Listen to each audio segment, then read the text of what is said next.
So bone marrow cellularity, if you see, the best way to assess the bone marrow cellularity is bone marrow biopsy. How we do that, the area between the intertrabecular marrow spaces is roughly divided into the cellular component and the fatty component, and then we say that this marrow is having a 10% cellularity or 90% cellularity. Fine. So except in the extreme of ages, the neonates or more than 70 years of ages, a hypoplastic marrow or a cellularity of more than 80-90% is considered to be abnormal. And how we do that? So if a patient is roughly 20 to 70 years of age, roughly said that 100 minus the age of the patient should be the cellularity of that patient. So suppose the patient is of 50 years, then 100 minus 50, that means 50% should be the cellularity. The newborn, as we know, is having a hypercellular marrow normally, and elderly patients usually have a less than 30% marrow cellularity. So whenever we come across a situation where there is a pancytopenia or a single anemia, thrombocytopenia or leukopenia, and we do a bone marrow to know the cause and we find a hypoplastic marrow, how should we go ahead and what should be the different entities that should be in our mind to get a correct diagnosis? So there can be several causes of hypoplastic marrow. It can be simply divided into the acquired or inherited cause. So if the patient is young and he's presenting with early age of life, there can be different bone marrow failure syndrome which can present as hypoplastic marrow, or there are certain inborn error of immunity which also present with hypoplastic marrow. But these disorders are not only restricted to infancy and childhood. Some of the diseases may present even at the age of 40 years, 50 years or more. The other category is acquired aplastic anemia, or acquired causes of hypoplastic marrow, which is aplastic anemia. Most of the time, this is a diagnosis of exclusion. When we exclude all these causes, then we put this category as aplastic anemia. Similarly, we can have hypoplastic MDS or AML, and then secondary hypoplasia due to certain medication or toxins. So when we diagnose this case, it's better to avoid aplastic anemia term because that refers to certain condition. It's better to use the term morphologically as hypoplastic marrow. Then we do further investigation to reach out on a correct diagnosis. Many of these diseases, if you see, overlap with each other and they also overlap with acquired aplastic anemia. So correct investigation and correct line makes us to exclude all these things and then reach to a correct diagnosis. So let's start with a simple case, and then we will come across different conditions and some salient features of different conditions that we can go through subsequently. So this was one of our case, I think 7-8 years back. It was an 8-year female who came with a history of fever and cough off and on since 8 to 10 months. She had a history of 6 PRBC transfusion over the last 5 months. There was no history of any bleeds, no history of similar complaints in the family members, no obvious dysmorphic features on examination, or no history of any toxic drugs. Our laboratory findings were like it was hemoglobin having 6.2 gram per deciliter, and this was after 4 to 5 units of transfusion during the last 20 days. TLC was 2000. DLC showed predominance of lymphocytes. There was neutropenia, and the platelet was 80,000. So with this CBC finding, it was a case of pancytopenia. Peripheral blood shows reduced vessel density, moderate anisocytosis, and predominance of lymphocytes. Biochemical investigation shows slightly raised LDH. Iron, vitamin B12 profile were within normal limits. LFT and KFT was within normal limits. So a case of pancytopenia with no dysmorphic abnormality, LFT, KFT normal. Obviously, the next step would be to go to do a tap to tap a bone marrow and see how it looks like and what is the cause, whether it's a peripheral cause or the central cause. So bone marrow examination was done. Left side is the peripheral blood smear that shows presence of leukopenia. Predominant population is that of lymphocytes only. There are hardly any neutrophils. Bone marrow aspirate was particulate and all the particles were hypocellular. On high power examination, some of the trails which show cellularity was predominantly composed of these small lymphocytes, plasma cells, some mast cells, and occasional presence of these neutrophils. Bone marrow biopsy, if you see, is having a cellularity of less than 10%. So what we are dealing with a hypoplastic marrow. Uh, Hypoplastic marrow. So the next point is what are our differential diagnosis and what additional investigation we need to do to reach a correct diagnosis. So the differential diagnosis, it's a child, hypoplastic marrow. It can still, without any dysmorphic features also, it can be inherited bone marrow failure syndrome. It can be PNH, or it can be acquired aplastic anemia. So what are the investigations that we should do? After this morphological examination, we should do PNH screen to rule out a PNH. We should go for the stress cytogenetic analysis to rule out Fanconi's anemia. And we can also do genetic and molecular analysis to reach to a diagnosis and genetic defect that can lead to further classification of this thing. So we went ahead and did stress cytogenetics. This was mitomycin induced chromosomal stress test, and what we found, several chromosomal breakage, triradiate, quadriradiate structures. After this, we sent the sample for clinical exome sequencing, which turned out to be positive for FANK-AG mutation in exon 32 and 15. So the final diagnosis was Fanconi's anemia. So this Fanconi's anemia is a type of bone marrow failure syndrome, and this inherited bone marrow failure syndrome, if we see what are the different categories, this can be divided simply based on whether this is a single lineage cytopenia or a pancytopenia. So in single lineage cytopenia, if it is predominantly anemia, most probably we are dealing with Diamond-Blackfan syndrome. If it is only neutropenia, then Shortman-Diamond syndrome or severe congenital neutropenia. If we are dealing with thrombocytopenia only, then it can be CAMT, congenital amegakaryocytic thrombocytopenia, or TAR, that is thrombocytopenia and absent redi. We should note that all these disorders may present with anemia, neutropenia, or thrombocytopenia in isolated form, but when they progress, they can lead to pancytopenia. So follow up and a great detail about the history is very much important. Fine. So when we see that this case is having a pancytopenia presenting with in early ages of life, and we suspect inherited bone marrow failure syndrome, Fanconi's anemia and dyskeratotic congenita are the two common DD that we should be looking for. So the Fanconi's anemia was after this name, the name of Dr. Guido Fanconi, who first reported 3 siblings having severe physical abnormality and having pernicious anemia. But this disease was named later in 1934 or 31 by some other scientist. It's a rare genetic disorder that is characterized by genomic instability resulting from the malfunctioning of DNA repair mechanism. And its frequency is low. Actual frequency, especially in Indian setting, is very difficult to say because most of the time we don't go ahead and do the genetic analysis for the patient presenting with hypoplastic marrow. By default, at most of the center, any hypoplastic marrow is taken as a plastic anemia, and we don't go ahead with either stress cytogenetics or the genetic testing by NGS. Even in our center, which is supposed to be tertiary care center, more than I'll say 50% of patients with hypoplastic marrow do not undergo the stress cytogenetic analysis. So this is because of the defect in 22 different FA genes. These genes are named FANK A to FANK Q, these 17 genes, then additional 5 genes like BRCA1, UBET2, these are the other genes. And the defect in these genes are seen in more than 95% cases of Fanconi anemia. What exactly these genes do? These genes are required for the repair of interstrand cross-link. Interstrand cross-link is one of the common mechanisms of deleterious cell damage caused by chemotherapeutic agents and other things. So this ICL is unhooked by FA repair pathway, and these genes form the protein required in FA repair pathway. So because of the mutation and absence, that this ICL cannot be repaired, and then this lead to cellular death and damage. And these cellular effects, both during development, leading to congenital anomaly, and during adulthood and childhood, lead to increased risk of bone marrow failure because of the damage of CD34 positive stem cells and the susceptibility of these organs to toxic exposures of cancer. So they are more sensitive as compared to normal cells in the chemotherapeutic induced cell damage and death. So congenital abnormality or the morphic abnormality in Fanconi's anemia is having a wide variety, but there is a large case report of international Fanconi anemia registry of around 400 patients that shows that about 40% of these patients may not have any physical abnormality. And what physical abnormality we should expect is craniofacial abnormality in the form of hydrocephalus of microcephaly, skeletal abnormality, either upper limb, lower limb, or vertebral abnormality. Upper limb, we have thumb or radius abnormality, metaphalangeal abnormality. Skin abnormalities are there, genitourinary, gastrointestinal, anal abnormality, cardiac manifestation, tracheoesophageal abnormality, developmental delay, bone marrow failure, predisposition to leukemia and MDS, predisposition to solid tumors, and endocrine manifestation. These red letters that I have highlighted are like said as bacterial H. V stands for vertebral abnormality, A stands for anal abnormality, C for cardiac manifestation, tracheoesophageal, and then along with hydrocephalus, these somatic abnormality, if they are present, these dysmorphic abnormalities are very highly suggestive of Fanconi's anemia. And if the patient is having this abnormality, we should go ahead and test for the FA gene mutation analysis. So what are the diagnostic tests for Fanconi's anemia? Before coming to diagnostic test, whom should we test? This is an important question. So if a patient is having unexplained cytopenia with congenital abnormality, if the patient is having bacterial H, which I showed earlier, in cases of young patients who are having MDS or AML, in cases of young patients who are not having the age to develop head and neck squamous cell carcinoma or endometrial squamous cell carcinoma, in a patient who is having a relative Fanconi's anemia, or the family members of a Fanconi anemia patient, if we are planned for sibling transplant, then these are the conditions we should go ahead and test for the FA gene mutation. And the Fanconi's anemia diagnostic modality includes elaborative history, CBC, radiological findings for the skeletal abnormality, stress cytogenetic chromosome breakage analysis, and genetic testing. Earlier, like it used to be like if stress cytogenetic and chromosome breakage analysis is positive, then only we go ahead for the genetic testing of the specific gene. But now with the advent of NGS, lots of mutation can be detected in a single go. So that happens to be now a test which is performed earlier as compared to stress cytogenetics and chromosome breakage. So a word about stress cytogenetics, what we do, we take the cell, grow it, then we stop it in the metaphase, and with the use of DEB or mitomycin C, we induce the stress in these cells. So usual dosage is 150 nanomole or 300 nanomole of mitomycin C. So what happens normally in a healthy patient at the dose of 300 nanomolar concentration, around 30% of the cells may show the breakage, and it is less than 5 break per cell. But in the typical case of Fanconi's anemia, at this dose, no undamaged cell is ideally left, and most of the cell should have more than 10 breaks per cell. Different morphological forms that are seen either in the form of one break, or a triradiate, quadriradiate, or a ring form, which is seen on conventional karyotyping and cytogenetic analysis. The management, the best management and only curative option is hematopoietic stem cell transplantation with reduced intensity conditioning. By the time we are not ready for this, we can either give anabolic steroids, GM-CSF, and transfusion supports are this. Multidisciplinary approach is required for other abnormality which is seen in the form of GI or endocrine manifestation, and we should regularly screen these patients for development of MDS, AML, or other malignancies. And of course, in these patients having inherited disorders, a genetic counseling is very much important. The second in the group of inherited bone marrow failure syndrome is DKC or dyskeratotic congenita. This forms approximately 2 to 5% of bone marrow failure syndrome. This is inherited disorder characterized by bone marrow failure, somatic abnormality, and cancer predisposition. This is a form of telomeropathy, where the genes involved in the telomerase complex formation is defective. So what happens normally at the end of a chromosome, there is a telomere which protects the DNA material of the chromosome from getting damaged, and that telomere is at the birth roughly 2 to 3 kbs. And as the cell grow and with every mitotic activity, some amount of this telomere is lost, and this telomere is again repaired with the help of telomerase complex, which adds certain amount of DNA. So all the telomeres are repeats of TTAGGG, and this at certain point of time when this telomere length is very much shortened, the cell no more divides. So there are several diseases which are now considered as a part of telomeropathy, where the cell stops dividing very early as compared to what it should have been the normal. So the clinical features, the three dysmorphic condition, which is a form of triad for DKC, is the skin pigmentation abnormality in the form of hypo or hyperpigmentation, nail dystrophy, and oral leukoplegia. In addition to this triad of three picture for DKC, other findings can be bone marrow failure, premature graying of hair, hyperhidrosis, developmental delay, pulmonary fibrosis, other endocrine manifestations, gastrointestinal manifestation, etc. So just a summary, DKC can have different skin and nail conditions, lungs, liver, which is having a fibrosis, GI, gut, and skeletal abnormalities are there.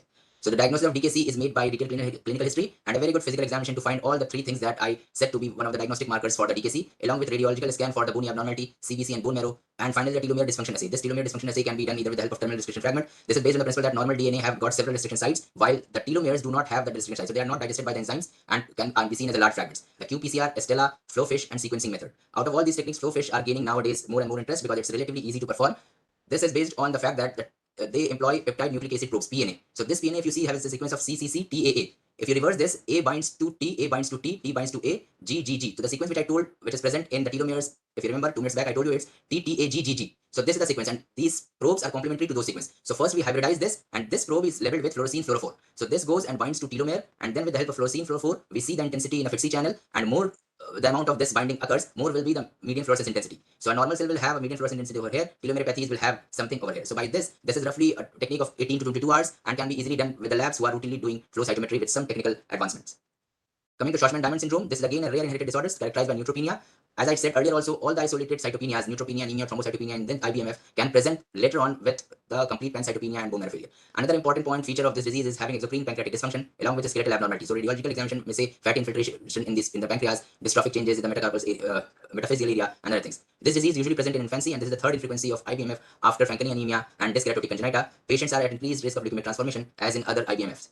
So this is because of SBDS protein. It is a kind of ribosomopathy which is involved in ribosomal biogenesis. Because of this, the patient are having increased risk of transformation attributable to a defect in maintaining cellular body. So why the SBDS gene is required for mitotic spindle formation, which is seen at the time of mitosis. So because of the dysfunction, the cell is not able to maintain its diploid state, and this further leads to a leukemic transformation. The diagnosis is based on history and examination, bone marrow examination which shows presence of hypoplastic marrow, and genetic testing for SBDS gene. Coming to congenital megakaryocytic thrombocytopenia, it's usually not associated with other physical abnormalities similar to those seen in other IBMFs. This is recognized in early in life, day 1 or at least in the first week and first month of life. It can often be confused with the neonatal alloimmune thrombocytopenia, but a bone marrow examination will help, which shows absence of megakaryocyte in the bone marrow. This is found to be due to the mutation in CMPL gene, which is nothing but thrombopoietin receptor. Depending upon the course of the outcome, this disease can be divided into type 1, type 2, type 3. Type 1 has all the gene mutated, complete dysfunction because of nonsense mutation. The type 2 have partial function and it is a missense mutation of gene. Type 3, the genes are usually normal, but somehow the production of megakaryocyte is hampered. So how they present? They usually present with intracranial bleed or gastrointestinal bleed soon after cranial. In some neonates, initially the platelet count may be 150. Later on, the diagnosis is based on CBC, which shows presence of low platelet count with a normal median platelet volume. Marrow shows absence of megakaryocytes. In some cases, normal megakaryocytes may be seen, and in those situations, genetic evaluation of CMPL is needed to reach a correct diagnosis. Diamond blackfan anemia is the pure red cell aplasia, mainly the single lineage is affected, and this is the genetic defect of ribosomal protein genes. This is also a type of ribosomopathy. Was the first gene which was found in this disorder. Further, several other genes have been found, and the mutation of these things have been found to be characteristic of DBA. Together, these mutations account for 70% of cases. Remaining 30% may not have any genetic abnormalities, mostly inherited as autosomal dominant pattern. Rest are believed to be autosomal recessive. The birth defect of DBA is craniofacial, skeletal, and genital cardiac scene. Common facial abnormality, the two common facial abnormalities is increase in the intracanthal distance and a flat nasal bridge. Micrognathia, these are very common features associated with diamond blackfan anemia. Thumb anomalies are also seen, ranging from hypoplegia of thinner eminences, absence of radii, etc. So the lab diagnosis is based on two criteria. There are 4 points in the diagnostic criteria and then certain supportive criteria. So if the diagnostic criteria include the patient should be less than 1 year, macrocytic anemia which is unexplained, reticulocytopenia, and normal brain marrow cellularity with a paucity of predominantly erythroid precursors. So other lineages are pretty preserved, only erythroid precursors are reduced. In the supportive, we have gene mutation described in classical DBA and a positive family history. In minor, we have elevated EDA levels, congenital anomalies, elevated HbF, and no evidence of another inherited bone marrow failure syndrome. So if we have 3 diagnostic criteria, then this is probably DBA, 2 diagnostic criteria and 3 minor, or positive family history and 3 minor supporting criteria, then this we are dealing with probably a case of DBA. The management is basically more or less observation to rule out other things, steroid administration, and of course the final is hematopoietic stem cell transplantation. In the isolated cytopenia group, where neutrophils are mainly involved, we have severe congenital neutropenia, also known as Kostman syndrome, first described by Kostman in 1956. This is the defect in regulation or production of GM-CSF. Common gene mutated is neutrophilic elastase, because of which the abnormal protein causes damage of the neutrophils and they die in the marrow before they are released. And other is CSF3R gene, which encodes granulocyte stimulating factor receptor. This is another required mutation. There is severe neutropenia, ANC less than 200, and it is brought to clinical attention by initial infection by Staphylococcus and other things soon after birth. If not treated correctly, mortality rate is very high. These cases have a high propensity to again progress to MDS and AML. Diagnosis is made based on presence of neonatal infection and ANC count of less than 200. There may be mild anemia and reactive thrombocytosis. Bone marrow shows maturation arrest of these neutrophils, as I told, that they die, and these cells are restricted on promyelocyte and myelocyte. These promyelocyte or myelocyte may show some abnormal change in the form of vacuolation and other things. Megakaryocytes are normal. IgG is elevated. There is negative anti-neutrophilic antibody, so we have ruled out the autoimmune things. And the cytopenic abnormality most commonly show presence of monosomy 7. Management is in the form of GM-CSF administration. Follow-up to look for the transformation in AML and MDS is required. And of course, as with other IBMF, the final treatment is hematopoietic stem cell transplantation. Thrombocytopenia with absent radii, as the name suggests, there is neonatal thrombocytopenia and there is no radius. So this is autosomal recessive condition.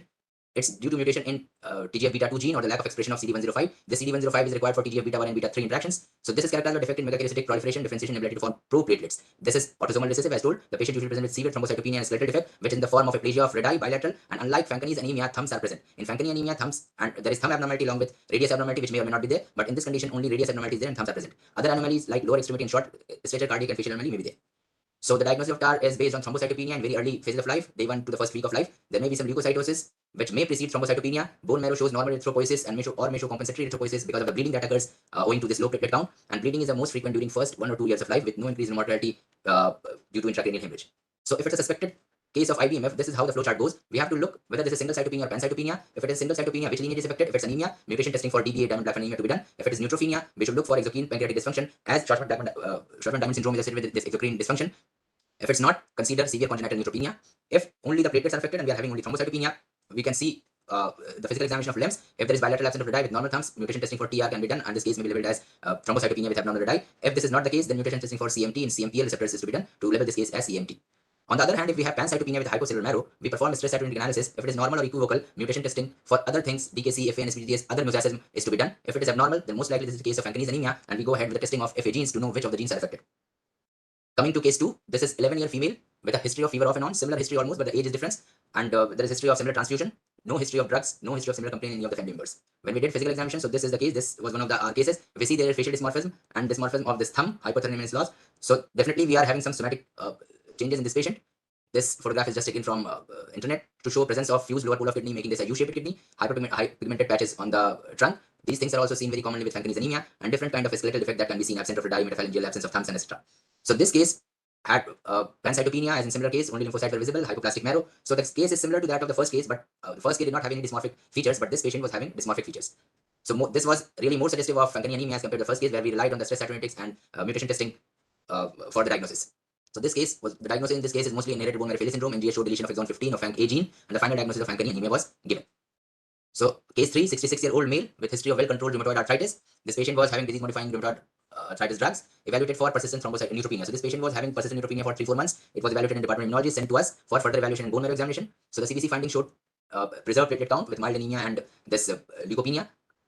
In the differential, if you see, neutrophils were hardly there, only 5% neutrophils were there.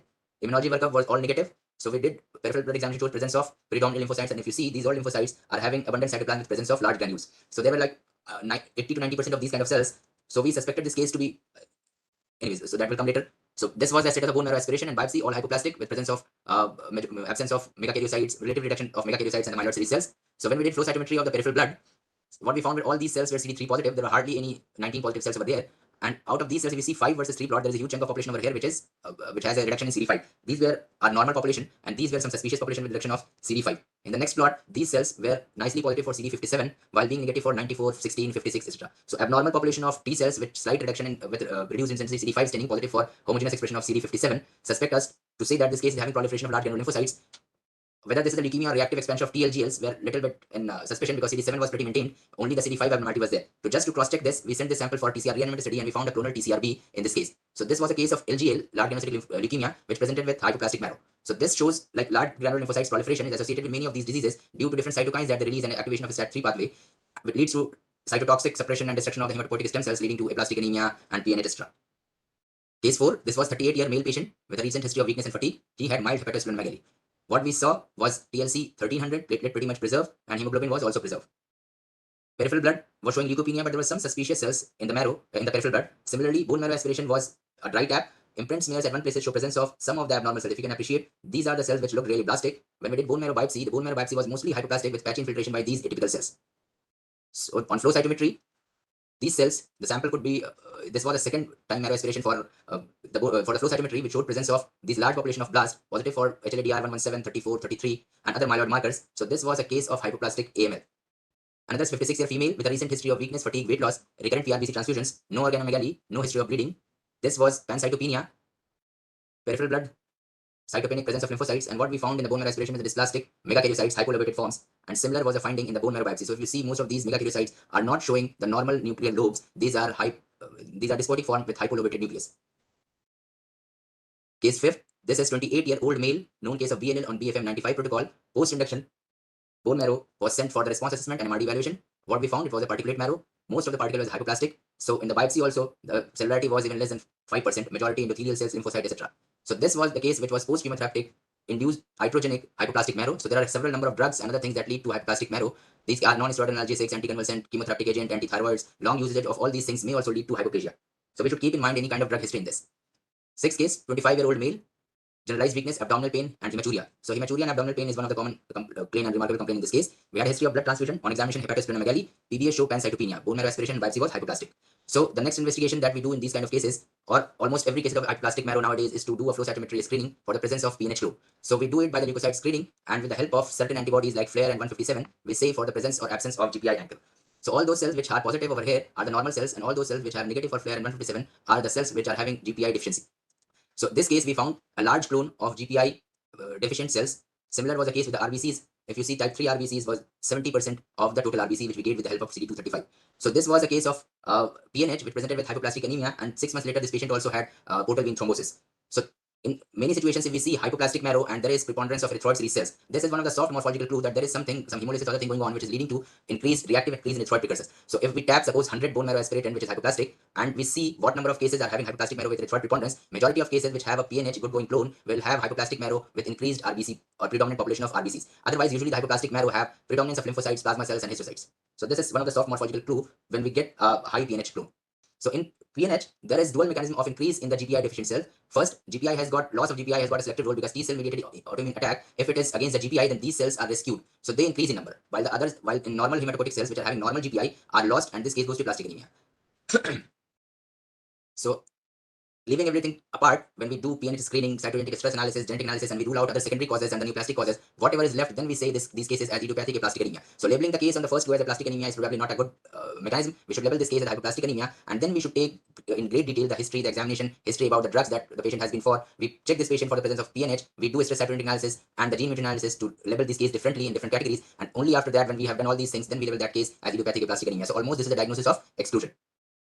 So this is the last summary of everything keeping together. So when we get a case of hypoplastic bone marrow, what next is to be done? So the take-home point is, first, we should confirm that this is a case of bone marrow failure using the morphological and laboratory findings. We should have cytopenias, either isolated or pancytopenia, and a correct evaluation of cellularity of the marrow. Sometimes the subcortical marrow spaces may look abnormal. So if you have a very small biopsy with only 2-3 subcortical marrow spaces, we can wrongly label that case as hypoplastic marrow. So we should have a good going marrow with 10 to 12 intertrabecular marrow spaces for evaluation. We should exclude in commenting the cellularity some subcortical marrow, and then we comment the cellularity based on the age of the patient. When we confirm that this is a case of hypoplastic marrow, then we rule out the secondary cause of plastic anemia, be it drugs, be it some other causes, radiations, infections, etc.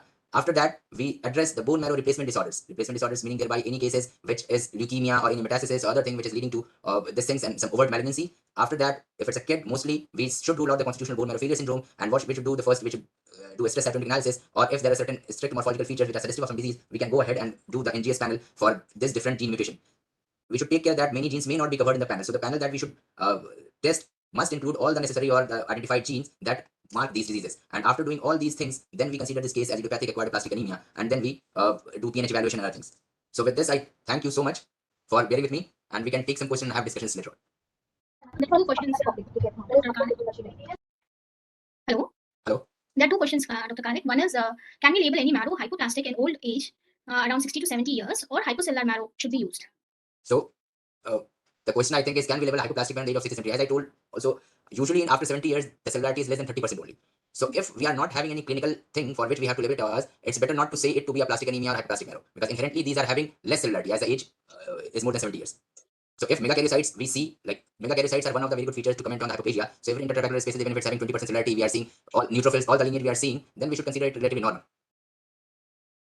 So the next question is, absence of any hepatosplenomegaly rules out aplastic anemia. Is this a dictum true only for IBMFS?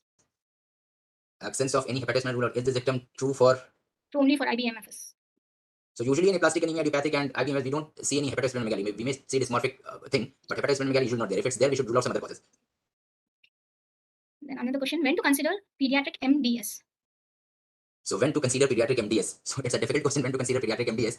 So if there are definitely like hypoplastic MDS I showed, or all the plastic anemia or IBMF usually don't have any dysplastic features. So the one case which I showed of hypoplastic MDS, or if it's hypoplastic AML, then only these show morphological features of dyspoisis. Sometimes an infection, chronic infection, we have seen cases of tuberculosis that also show dysmorphic features, but that's the importance of getting all the history and all the details before labeling any case.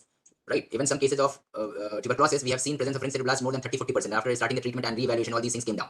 So we should have everything together, and then if we are seeing a case with dysmorphic features without any known cause, and then definitely we should subject it to karyotyping and genetic analysis, and we find some abnormality, we should consider it as pediatric MDS. So basically karyotyping will help us to confirm. Yes, genetic evaluation and karyotyping will help us. Okay. What's the relationship between megakaryocytes and hypoplasia? Relation between megakaryocyte and hypoplasia. I didn't exactly get this question. Probably, Vanessa, you are there if you're asking about presence of megakaryocyte and hypoplasia, how to correlate. So if that's what I told, like if we are seeing a hypoplastic marrow in an adult more than 70 years of age, and we see presence of myeloid cell cells, erythroid cell cells, and megakaryocytes, all the lineages together, more than 1 to 2 megakaryocytes per intertrabecular space, it should better be considered as normal rather than saying it to be hypoplastic. So it's true for all the age groups, Dr. Khalid. What? It's no, but if it's 30-year-old patient, if it's hypoplastic, initial stages where the patient is not overt aplastic anemia, we may still see presence of megakaryocyte, but the cellularity goes down relatively, right? The next question is whether only CD34 IHC helps in differentiating aplastic anemia and hypoplastic MDS. So IHC is definitely required in some cases where the morphology is not good, but CD34 is scattered. CD34 doesn't mean anything. So if you want to say LF, then you should have at least 3-4 cluster of CD34 positive cells at a places where they should not be. That is not the paratrabecular area or something. Otherwise, I have plastic marrow of any insult which is getting recovered, we are going to have CD34 positive scattered cells at a normal location. So I think that is all the questions. Dr. Lingaraj is there. We can. I think the sir's connection got disconnected.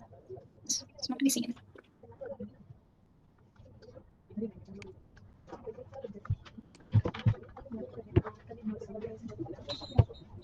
So just like as I mentioned earlier, also like